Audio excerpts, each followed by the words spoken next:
Okay, welcome back to the channel where today we're going to talk about a classic Genesis game, one that everyone knows and loves, Sonic!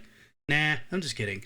Let's crank that funky music and dive into a game featuring two of the funkiest characters in the Milky Way, talking about Toejam and Earl. Now, this is one of those games that Sega was known for in the 90s. It's quirky, it's edgy, it's got that kind of 90s style.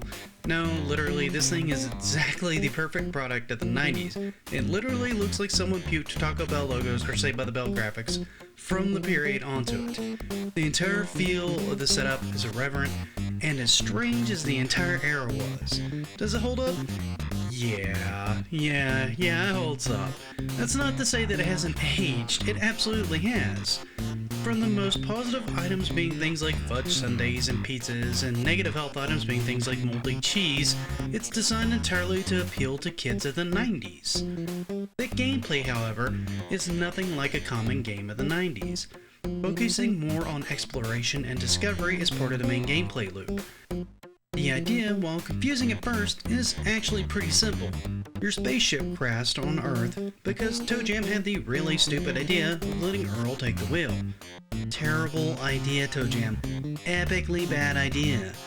Now, you're stranded on some bizarre, randomly generated version of Earth. Your job is to explore the ever-changing, randomly generated landscape, looking for the shattered pieces of your ship. And search you will. With 10 pieces to find over 25 procedurally generated levels, you'll need to use your wits and every trick in your arsenal to outsmart, outmaneuver, mad scientists, sleeping devils, crazy lawnmower men, ghosts, ice cream trucks, and ducks with tomato launchers. No, I'm not kidding. To do all this, you're gonna need to be able to do more than just walk around. You're going to need an arsenal of presents. No, I'm not kidding. Why do you keep asking me that? As you explore the map, you're going to find random gifts that are littering around on the ground. And, obviously, you're going to pick them up not knowing what's inside. And I mean that quite literally. You do not know what's in any given package until the first time you open it. Once you do, that particular item is identified. Simple, right? Well, not quite. You see, there's a catch. Some presents in this game are good, and some are bad. And some of the good ones are pretty bad, like the 9 usable kind of bad. You see, there are things like the Total Bummer, which instantly kills you, and the Rainstorm, which shocks you, stunning you briefly and causing damage. Then there are the super high tops that let you run really fast, and the spring shoes that let you jump across large gaps, as well as the rocket skates. Pro tip, you're gonna hate the rocket skates. They're pretty much 100% uncontrollable, and being a good example of a good item gone bad, I guess you could say it broke bad. Hey, stop using a tomato item you found on me! Unfortunately, at least for me, this is where things kinda take a turn for the worst. The reason is simple. The initial opening is random, and then there's a randomizer item in the game. So, if you're particularly unlucky like me, you'll open a lot of items, and then hit a randomizer. The downside to this is it randomizes everything, including the randomizer itself.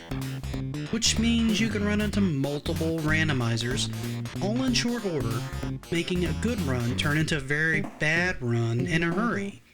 In fact, this becomes my major issue with the game as a whole. It's just random on random. The levels are random. The enemies are random. Everything you run into is random, but you do run into more of the harder enemies more often in the later stages. The numbers you run into, however, are all very random. The time an enemy will chase you before breaking off is random. The number of times you'll get caught in a stun effect like the hula girls is random. Sometimes you never get caught in it, and other times it feels like you're stuck there for an eternity. Now, for those of you who actually enjoy roguelike games, this won't be much of an issue. And this is a very solid example of just that kind of game. The fact that Sega was okay allowing a game like this on their console in the early 90s itself is something to applaud, as most of the games around this time were along the lines of RPGs and platformers. Having something that was not only completely procedural in design, but heavily focused on avoiding combat and rewarding exploration shows just how different from the competition that Sega was in their thinking. Problem is, for those who don't care for roguelikes and walking simulators, this is not likely to change anyone's opinion of those games if they aren't inclined towards them already.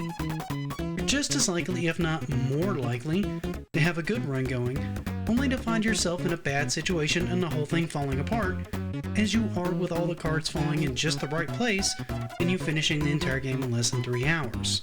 So as long as you go in knowing that this is the situation, and more importantly embracing the random chaos of how the game's mechanics work, I think you'll find some fun here.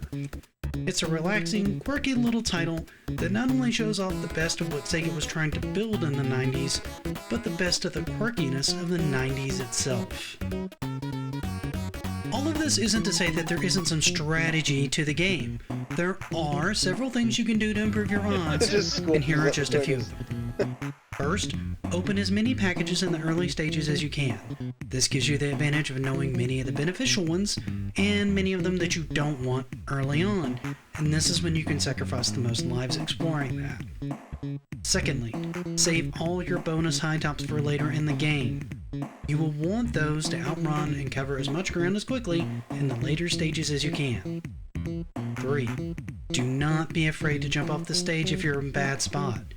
This game will sometimes seem to almost deliberately put you in a super bad position, and it's almost easier to drop down a level and come back than to keep trying to push forward in a super bad position.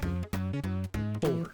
Don't forget about the helpful mon like the wizard who will heal you for $1, and the man in a carrot suit that will identify items for you at $2 a pop. 5. Use the roads. You move much faster on the roads, and it can help you avoid and outrun enemies. 6. Embrace failure. This is the hardest one for me to do. A large part of this game is trial and error, and it's all procedural, which means sometimes you just will not be able to finish a run. It's just going to be positioned, or you're going to run into a bad streak of bad luck. Best thing you can do is to keep practicing on how to avoid and deal with as many of the enemy types as you can, and understand that sometimes you're just going to get caught in a bad spot, you're going to die. For my part, I have to admit, this game's not for me. I'm not a huge fan of roguelikes to start with, and I have terrible luck when left to the total whims of RNG. While I've managed to finish this game twice, once with save states and once without, I would not say it was a fun experience and not without a lot of frustration. The frustration didn't really come from the challenge itself, but more from the sheer randomness of, well, the entire game design. My experience may not be yours, however, and I can't really mark a game hard down just because it's not the type of game I commonly like. It does what it does well, and at a much earlier time than I saw roguelikes being done outside of the PC environment. So if you're looking for an entirely, truly retro example of a roguelike with a chill atmosphere, then you'd be hard-pressed to find a better one than this game.